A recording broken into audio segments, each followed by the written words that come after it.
নমস্কাৰ, মই বিপুল মজুমদাৰ। স্বাগতম জনাইছোঁ আপোনালোকৰ প্ৰিয় চেনেললৈ। প্ৰিয় চেনেলত আজি এটা বিষয় লৈ আহিছোঁ, সহায়। সহায় কোনে কেনেকৈ কিদৰে কৰিব পাৰে। আৰু মোৰ লগত এতিয়া বৰ্তমান উপস্থিত আছে, বা মই নিজেই উপস্থিত হৈছোঁহি, সকলোৰে পৰিচিত শান্তনু ভৰালী।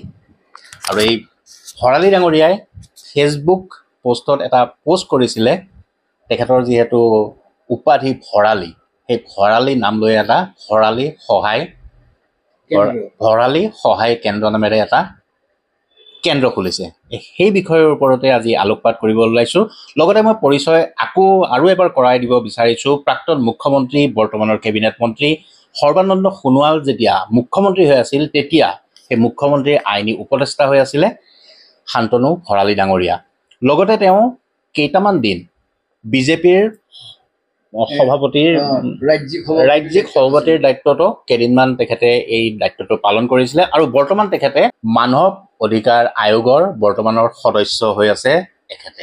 আৰু এখেতে এতিয়া এই সহায় কেন্দ্ৰটো, দাদা মই সহায় কেন্দ্ৰৰ ওপৰত অলপ জানিব বিচাৰিছোঁ। এইটো কেনেকুৱা ধৰণৰ সহায় হ'ব, কাক সহায় কৰিব, কিদৰে সহায় কৰিব?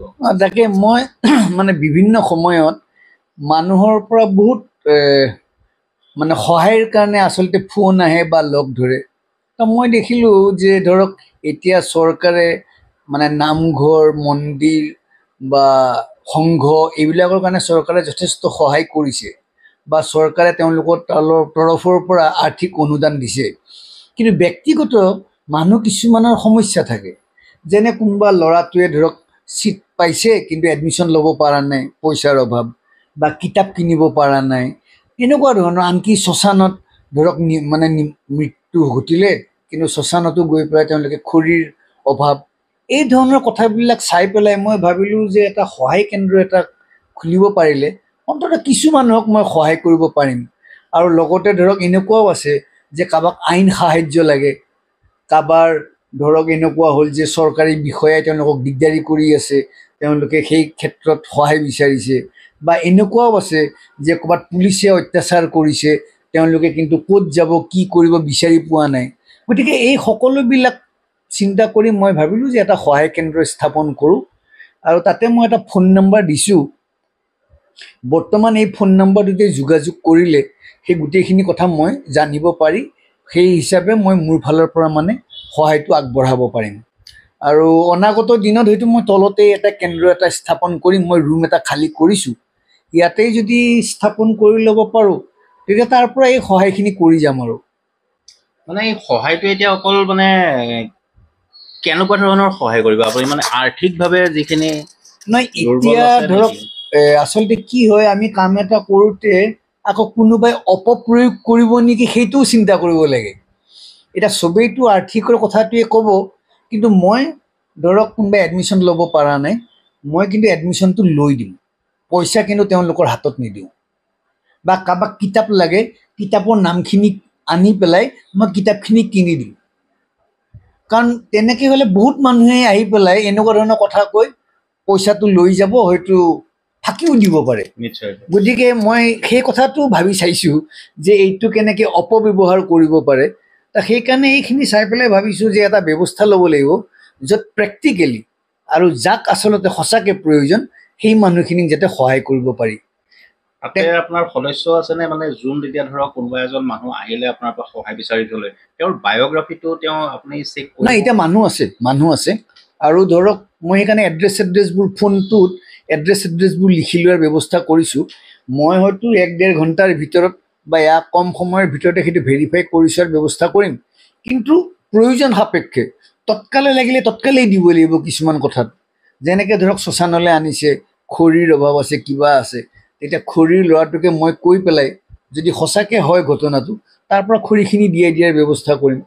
বা তেনেকৈ ধৰক মেডিকেলত ধৰক নিছে, মেডিচিনটো ল'ব পৰা নাই, তাৰে ফাৰ্মাচী এখনক কৈ পেলাই মই মেডিচিনখিনি দিয়াৰ ব্যৱস্থা কৰিম। ঠিক সেই ধৰণৰ এই সহায় কৰাৰ কাৰণে মই ব্যক্তিগতভাৱে যিবোৰ মানুহৰ আচলতে সমস্যা হয় সেইবিলাক কৰাৰ কাৰণে আচলতে এই কেন্দ্ৰটো স্থাপন কৰিছোঁ। মই কৈছোঁহে আজিৰ বিষয়টো সহায় আচলতে বহুতে সহায় কৰিবলৈ নিজৰ মনটো অলপ ডাঙৰ হ'ব লাগিব। ঠিক তেনেকৈ ভৰালী ডাঙৰীয়াৰো মনটো খুব এতিয়া ডাঙৰ। তেওঁ গম পাইছে, তেওঁ বাস্তৱ জীৱনত ঘূৰি পাকি গম পাইছে কাক কেনেকৈ ধৰে সহায় কৰিব পাৰে বা সহায় কৰিব লাগে। মনলৈ কেনেকৈ আহিল মানে চৰকাৰৰ যিবোৰ আপুনি উল্লেখ কৰিছে, চৰকাৰৰ ফালৰ পৰা যিবোৰ গাফিলতি হয় বা চৰকাৰৰ ফালে যিখিনি অলপ আগে আপুনি এটা কথা উল্লেখ কৰিছিলে, যিখিনি সমস্যা হয় মানুহৰ চৰকাৰৰ ফালৰ পৰাই হওক বা পুলিচ প্ৰশাসনৰ ফালৰ পৰাই হওক, মানে তেওঁলোকৰ বিপৰীতে থিয় দিব নেকি আপুনি? নহয়, তেনেকুৱা নহয়। চৰকাৰৰ লগততো মিলিজুলিয়েই কাম কৰিব লাগিব। কিন্তু মানৱ অধিকাৰ আয়োগত মই দেখিছোঁতো মানুহৰ বহুত সমস্যা আছে, ব্যক্তিগত সমস্যা। কিন্তু এতিয়া মোৰ তাত আহে ৰাজহুৱা বা ক্লাবৰ কাৰণে অনুদান বিচাৰে বা পূজা এনেকুৱা, মই সেইবিলাকৰ কথা কোৱা নাই, কাৰণ সেইবিলাকে চৰকাৰে যথেষ্ট অনুদান দিয়ে। কিন্তু মানুহবিলাকৰ যিবোৰ ব্যক্তিগত, কোনোবাই হয়তো কিবা এটা ল'ব পৰা নাই, খুব প্ৰয়োজন, কাৰোবাৰ হয়তো ঘৰত এটা অসুখ হৈছে, দৰৱখিনি কিনিব পৰা নাই, এইবোৰ কথাবোৰ যেতিয়া মোক কৈ থাকে তেতিয়া মই ভাবিলোঁ যে এই মানুহখিনিক কেনেকৈ সহায় কৰিব পাৰোঁ। আৰু তেতিয়া ভাবিলোঁ যে ঠিক আছে, মই এতিয়া দৰমহাৰ পইচা কেইটামানটো পাই আছোঁ, গতিকে আৰু ঘৰৰ ভাড়া অলপমান পাওঁ, গতিকে মিলাই চলি যাম আৰু এইটো কৰি কিজানি মোৰ মনটো ভাল লাগিব। এটা অশান্ত মানে মনটো কেতিয়াবা অলপ অশান্তিত থাকে, তাই ভাবিছোঁ যে এইবোৰ কৰি কিজানি অলপ মনটো অলপ কৰি কিজানি ভাল লাগিব। সেইকাৰণে আৰু ভৰালি দিছোঁ যাতে মোৰ দেউতাহঁতেও বা মোৰ পূৰ্বসকলেও যাতে এই কথাটো আপোনাৰ ভঁৰালটো খালী কৰিব বিচাৰিছে। মোৰ ভঁৰাল নাই, কিন্তু সেই দৰমহাৰ পইচা, ঘৰ ভাড়া এনেকুৱা মিলি এইখিনি কৰিম বুলি ভাবিছোঁ। এইখিনি এটা প্ৰশ্ন আহে, সহায় এটা ৰাজনৈতিক প্ৰশ্ন, যিহেতু ইয়াতে সহায় নামৰ এটা সংগঠনো জড়িত হৈ আছে, গতিকে এটা ৰাজনৈতিক প্ৰশ্ন। আগন্তুক নিৰ্বাচন আহি আছে 2026, আৰু আপুনি যিটো স্থানত থাকে শিলপুখুৰী কৰ্ণাচল, আৰু আপোনাৰ সমষ্টিটো হ'ব নতুন গুৱাহাটী, নিউ গুৱাহাটী সমষ্টি হ'ব। যিহেতুকে 2026 মানুহখিনিও আপোনাক বিচাৰি আছে, আগুৱাই যাবলৈ এই সহায় কেন্দ্ৰ নেকি? নহয়, এতিয়া আচলতে ৰাজনীতি মানে নিৰ্বাচনৰ পথাৰত ইলেকশ্যন জিকা আৰু দলৰ পৰা টিকেট লোৱা দুটা আচলতে বিষয়। কিন্তু ইলেকশ্যন জিকাতকৈও দলৰ পৰা টিকেটটো পোৱাটো বেছি টান আজিকালি। সেইকাৰণে মই ভাবিছোঁ ঠিক আছে, মোৰ কিজানি এনেকুৱা ধৰণৰ প্ৰতিনিধি হোৱাৰ বা বিধায়ক হ'ব পৰা কিজানি কপালত একো লিখাই নাই। ৰাইজে বিচাৰি আছে আপোনাক। ৰাইজে বিচাৰে, মই জানো, কাৰণ এইখিনিতো গোটেইখিনি মই তাহানিৰ পৰা চাইকেল মাৰি ঘূৰিয়ে ফুৰা, মানে জন্মৰ পৰাই ইয়াতে আছোঁ। এতিয়া মই সেইকাৰণে সেইখিনি ভাবিছোঁ যে সহায় কেন্দ্ৰৰ জৰিয়তে অন্ততঃ সম্পৰ্কটো যাতে মই ৰক্ষা কৰিব পাৰোঁ। আজি ধৰক শিলপুখুৰী হওক, উজান বজাৰ, গান্ধী বস্তি, চানমাৰি, নিজৰা পাৰ, নিউ গুৱাহাটী, ৰিফাইনেৰীটো মই এটা সময়ত আছিলোঁ, এই গোটেইবিলাক আচলতে মোৰ এই সমষ্টিটো, এইবিলাকক লৈ নিউ গুৱাহাটী। এতিয়া মই যেতিয়াই যাওঁ চবতে মানুহবিলাক পাওঁ এইখিনি কথাকে কয়, কিন্তু মই সেই তাকে এইটো কপালখনত লিখা থাকিব লাগিব। আৰু কৈছোৱে মই, নিৰ্বাচন জিকাতকৈও টিকেটটো লোৱা এতিয়া চবতকৈ জটিল কথা। প্ৰতিদ্বন্দ্বীও কিন্তু আছে, পুৰণাও আছে, নতুনো আছে। কিন্তু এটা কথা ঠিক যে বিজেপিৰ কাৰণে এইটো খুব ভাল চিট, আৰু এইটো কথাও ঠিক যে দলে যদি ভালকৈ ভাল প্ৰাৰ্থী নিদিয়ে তেতিয়াহ'লে কিন্তু ফটকৈ জিকি অহাও, কিন্তু কাৰণ ইয়াতে কেইবাবাৰো মানুহ সলনি হৈছে, বিৰাজ দাও সলনি হৈছে, তাৰপিছত তাৰ আগতে আমাৰ বৰদলৈ ডাঙৰীয়াও ইয়াত পৰাজিত হৈছে। গতিকে এইটো ঠিক এনেকুৱা ক'ব নোৱাৰি যে এটা দলৰ নামত টিকেট দিলেই কোনোবা জিকিব, তেনেকুৱা উদাহৰণো আছে। সেইকাৰণে দলে চাই চিতি যাকে দিয়ে, তেওঁ হয়তো খেলি আহিলে এইটো জিকি আহিব পাৰিব। কিন্তু মই ভাবিছোঁ আৰু লাহে লাহে বয়স যিহেতু হৈ আহিছে আৰু চবৰে ভাগ্যত নাই বুলিয়ে ভাবিছোঁ, কিন্তু ৰাইজৰ লগততো যোগাযোগখিনি ৰক্ষা কৰিব লাগিব। সহায় বা বন্ধু বান্ধৱেৰে ভৰি আছে, দেখি আছোঁ আপুনি ৰাজনৈতিক প্ৰশ্নবোৰ অলপ বেছি হৈ গৈ আছে লাহে লাহে। আপুনি আগতেও যেতিয়া মই উল্লেখ কৰিছোঁ, সৰ্বানন্দ সোণোৱাল যেতিয়া মুখ্যমন্ত্ৰী আছিল তেতিয়াও আপোনাৰ নামটো চৰ্চাত হৈ আছিলে। তেতিয়া আমাৰ এইটো নিউ গুৱাহাটী নাছিলে, পূব গুৱাহাটী আছিলে, আৰু এতিয়া নিউ গুৱাহাটী হৈছে। পূব গুৱাহাটীটো আপোনাক প্ৰাৰ্থী হিচাপে ৰাইজে বিচাৰিছিলে, কিন্তু নিদিলে। এইবাৰো ৰাইজে বিচাৰিছে, শেষত এনেকুৱা হ'ব নেকি যে নিৰ্দলীয় প্ৰাৰ্থী? সেইটো মানে মোৰ বেয়া লাগে। মই 2016 তেতিয়া মই পাৰ্টীৰ জেনেৰেল ছেক্ৰেটেৰী, তৎসত্ত্বেও মই কিন্তু টিকেটটো নাপালোঁ। আৰু 2021-ত মই মুখ্যমন্ত্ৰীৰ আইন উপদেষ্টা, তেতিয়াও মই টিকেটটো নাপালোঁ। সেইকাৰণে মই ভাবিছোঁ যে এই দুটা পদবীত থাকিও যদি টিকেট নাপাওঁ বা মানুহখিনিয়ে বিচাৰে, সেই কথাটোতো মই জানো, কাৰণ গোটেইবোৰ মোৰ বন্ধু মানুহেই। তো সেইকাৰণে মই ভাবিছোঁ যে মোৰে কপালত চাগে নাই। আৰু একচুৱেলি কপালত নাই বুলি আপুনি এৰিও দিব নালাগে। এনেকুৱা বহু মই মন্ত্ৰী বিধায়ক দেখিছোঁ। প্ৰশান্ত ফুকনৰ কথাই লওঁ, প্ৰশান্ত হয়। ফুকনে তেখেতে প্ৰত্যেকবাৰে তেওঁ জয় হৈ আহে, কিন্তু মন্ত্ৰিত্ব এখন নাপায়। কিন্তু এইবাৰ তেওঁৰ কপাল খুলিছে। নাই, এতিয়া এইটো আৰু ধৰক আমাৰ দিলীপ শইকীয়া ডাঙৰীয়া, তেতিয়া তেখেত ছেক্ৰেটেৰী আছিল, এতিয়া তেওঁ সভাপতি হৈছে, বা মুখ্যমন্ত্ৰী হেমন্ত বিশ্ব শৰ্মা ডাঙৰীয়া, এওঁলোক দুজনৰ ওপৰতেই নিৰ্ভৰ কৰিব কোনে টিকেট পাব আৰু নাপাব। আৰু মোৰতো কেতিয়াবা এনেকুৱা লাগে যে তেওঁলোকে চাগে ইতিমধ্যে তালিকা এখন প্ৰস্তুত কৰিছে। তাত এতিয়া আমাৰ নাম চাম আছেনে নাই এইটো বাৰু নাজানো, কিন্তু তেওঁলোকে চাগে তালিকা এখন প্ৰস্তুত কৰি হয়তো কাৰোবাক কৈছেও চাগে যে তোমালোক লাগি থাকা বা তোমালোক কৰি থাকা। ৰাজহুৱাকৈ কোৱা নাই, গতিকে জানো কি আছে আৰু। কিন্তু মই নিজৰ ফালৰ পৰা ভাবিছোঁ যে মই এনেকৈ মানে ৰাজনীতিৰ ভিতৰতেই ৰাজনীতি সোমাই আছে। কি কয় আৰু, নিৰ্দলীয় হ'ব নেকি? নিৰ্দলীয় প্ৰাৰ্থী? নাই তেনেকুৱা নাই। মই ইমান মোৰ এয়া নাই যে মই ইলেকশ্যন খেলিমেই বা এয়াই কৰিম। মই সেই ধৰণৰ এগ্ৰেছিভ কথা বা সেই ধৰণৰ ইয়াত মই নাই। কিন্তু মই মানুহক সহায় কৰি যাব লাগে বা কামখিনি কৰিব লাগে।